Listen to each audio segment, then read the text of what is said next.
जय श्रीराम मित्रांनो, काल आम्ही या ठिकाणी पोहोचलो, खाटूधाम मध्ये पोहोचलो आणि दर्शनासाठी गेलो. सुरुवातीला आम्ही 4:45-4च्या दरम्यान दर्शन घेतलं, तर 15-20 मिनिटात दर्शन झालं. त्याच्यानंतर आमचं संध्याकाळी आम्ही दर्शन घेतलं तर जवळपास 1.5 ते 2 तास लागले. खूप गर्दी होती.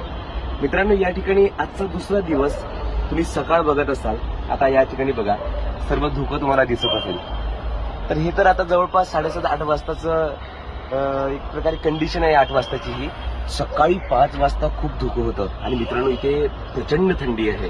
म्हणजे जर तुम्हाला वर्ध्यावरून यायचं असेल, महाराष्ट्रामधून यायचं असेल इथे, तर प्रोटेक्शन घेणं खूप गरजेचं आहे. कारण की तुम्हाला थंडीसाठी सोबत काही ना काही पांघरायला असेल किंवा हुडी असेल, स्वेटर असेल, जे जे तुम्हाला लागत असेल ते घेऊन या. छोटी मुलं आपल्या घरी असतात आणि आपण छोट्या मुलांना जर आपण आणत असेल तर प्रचंड थंडी इकडे आहे. त्याच्यामुळे त्याची काळजी घेण्यासाठी तुम्ही प्रिकॉशन नक्कीच घ्या.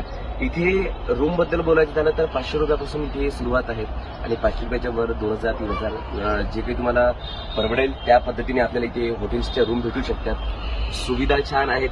सर्वात महत्वाचा आनंदाचं म्हणजे माझ्यासाठी तरी, कारण की बऱ्याच ठिकाणी बाहेर गेल्यानंतर आपली तब्येत बिघडते एका गोष्टीमुळे, ती म्हणजे जेवणामुळे. कारण की आम्ही मागच्या वर्षी आमचा कोकणातला ट्रिप होती आणि त्या कोकणामध्ये गेल्यानंतर आम्हाला बऱ्याचदा या जेवणामुळे आमच्या तब्येती बिघडल्या. परंतु इथे आल्यानंतर असं वाटतं की जेवण आपल्याकडलंच आहे, आपल्यासारखंच जेवण आहे. खूप काही फरक नाही असा, थोडाफार फरक असतो, परंतु आम्हाला वाटलं की यामुळे तब्येती बिघडू शकत नाही, तर आपण सर्वही चांगल्या तऱ्हेने करू शकतो.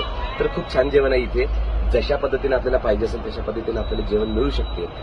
इतकी विनंती आहे फक्त की तुम्ही जर आता सध्या महाराष्ट्रातून या ठिकाणी येत असाल, राजस्थानमध्ये किंवा जयपूर फिरण्यासाठी येत असाल, खाटूश्याम तुम्ही येत असाल, तर थंडीची काळजी घ्या.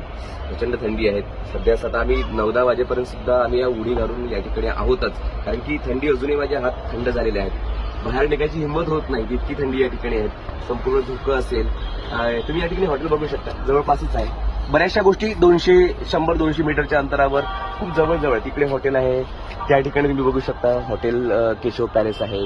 त्या ठिकाणी तुम्ही बघू शकता हे सर्व ज्या बिल्डिंग्स तुम्हाला दिसते आहेत ना, या सर्व हॉटेल्सच्या बिल्डिंग आहेत. आणि या साईडला पण हॉटेल्स आहेत. धर्मशाळा मित्रांनो या ठिकाणी, तुम्हाला जर खूप जास्त महागडी हॉटेल तुम्हाला पाहिजे नसेल तर धर्मशाळा सुद्धा या ठिकाणी उपलब्ध आहेत, जी कमी रेटमध्ये आपल्याला त्या ठिकाणी मिळू शकतात. त्यामुळे राहण्याची खाण्याची सर्व व्यवस्था मस्त आहेत. जयपूरहून इथे येण्यासाठी रोड सुद्धा खूप छान आहेत.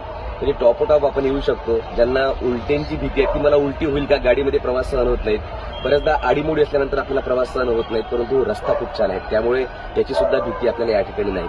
तर चला भेटूयात पुढच्या ब्लॉगमध्ये. जय श्रीराम.